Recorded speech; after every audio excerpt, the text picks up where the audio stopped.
السلام علیکم۔ سب سے پہلے درود شریف پڑھ لیں، اس کے بعد ہم آج کا واقعہ بیان کرتے ہیں۔ یہ واقعہ ہمارے لسنرز یکجہتی اور دو بھائیوں کے درمیان پیار، محبت، غصے کا ایک بہت ہی پیارا واقعہ ہے۔ انشاءاللہ آپ اس واقعے کو سن کے بہت ہی محظوظ ہوں گے۔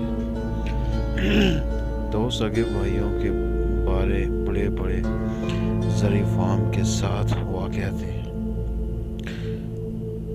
دونوں 40 سال سے ایک دوسرے سے اتفاق سے رہ رہے تھے۔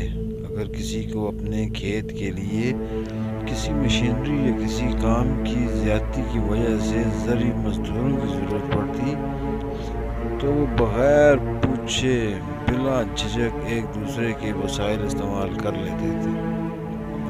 لیکن ایک دن کا کرنا خدا کا یہ ہوا کہ ان میں سے کسی بات پر اختلاف ہو گیا اور کسی معمولی سی بات سے پیدا ہونے والے یہ اختلافات بڑھ کر ان میں بول چال تک بند ہو گئے۔ چند ہفتوں بعد ایک صبح ایسی آئی کہ ایک دوسرے کے سامنے کھڑے گالی گلوچ پر اتر آئے۔ پھر چھوٹے بھائی نے غصے میں اپنا بلڈوزر نکالا اور شام تک اس نے ان دونوں گھروں کے درمیان ایک گہری اور لمبی کھاڑی کھود دی کر ان میں دریا کا پانی چھوڑ دیا۔ اگلے دن ایک ترکھان وہاں سے گزرا ہوا تو بڑے بھائی نے اسے آواز دے کر اپنے گھر بلایا اور کہا، وہ سامنے والا فارم ہاؤس میرے بھائی کا ہے جس سے آج تک کل تک میرا جھگڑا چل رہا تھا۔ اس نے کل بلڈوزر سے میرے اپنے گھر کے درمیان جانے والے راستے پہ ایک گہری کھائی ایڑی بنا کر اس میں پانی چھوڑ دیا۔ میں چاہتا ہوں اور اس کے فارم ہاؤس کے درمیان 8 انچ اور 8 انچ اونچی باڑ لگا کر دو، کیونکہ میں اس کے گھر کی دور تک بات ہے شکل بھی نہیں دیکھنا چاہتا۔ دیکھو مجھے یہ کام جلد از جلد مکمل چاہیے، دو جس کی میں تمہیں منہ مانگی اجرت دوں گا۔ ترکھان نے السلام علیکم۔ سب سے پہلے درود شریف پڑھ لیں، اس کے بعد ہم آج کا واقعہ بیان کرتے ہیں۔ یہ واقعہ ہمارے لسنرز یکجہتی اور دو بھائیوں کے درمیان پیار، محبت، غصے کا ایک بہت ہی پیارا واقعہ ہے۔ انشاءاللہ آپ اس واقعے کو سن کے بہت ہی محظوظ ہوں گے۔ دو سگے بھائیوں کے بارے بڑے بڑے زرعی فارم کے ساتھ واقع تھے۔ دونوں 40 سال سے ایک دوسرے سے اتفاق سے رہ رہے تھے۔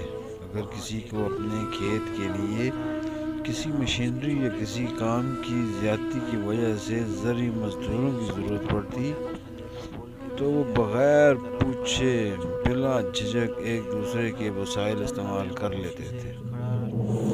لیکن ایک دن کا کرنا خدا کا یہ ہوا کہ ان میں سے کسی بات پر اختلاف ہو گیا اور کسی معمولی سی بات سے پیدا ہونے والے یہ اختلافات بڑھ کر ان میں بول چال تک بند ہو گئی۔ چند ہفتوں بعد ایک صبح ایسی آئی کہ ایک دوسرے کے سامنے کھڑے گالی گلوچ پر اتر آئے۔ پھر چھوٹے بھائی نے غصے میں اپنا بلڈوزر نکالا اور شام تک اس نے ان دونوں گھروں کے درمیان ایک گہری اور لمبی کھاڑی کھود دی کر ان میں دریا کا پانی چھوڑ دیا۔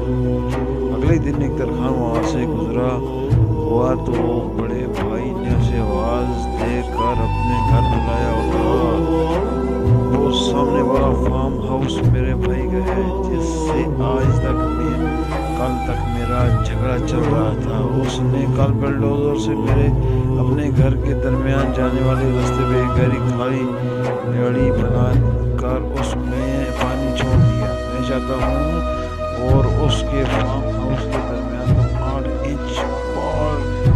بہت اونچی باڑ لگا کر دو، کیونکہ میں اس کے گھر کی دور تک بات ہے۔ شکل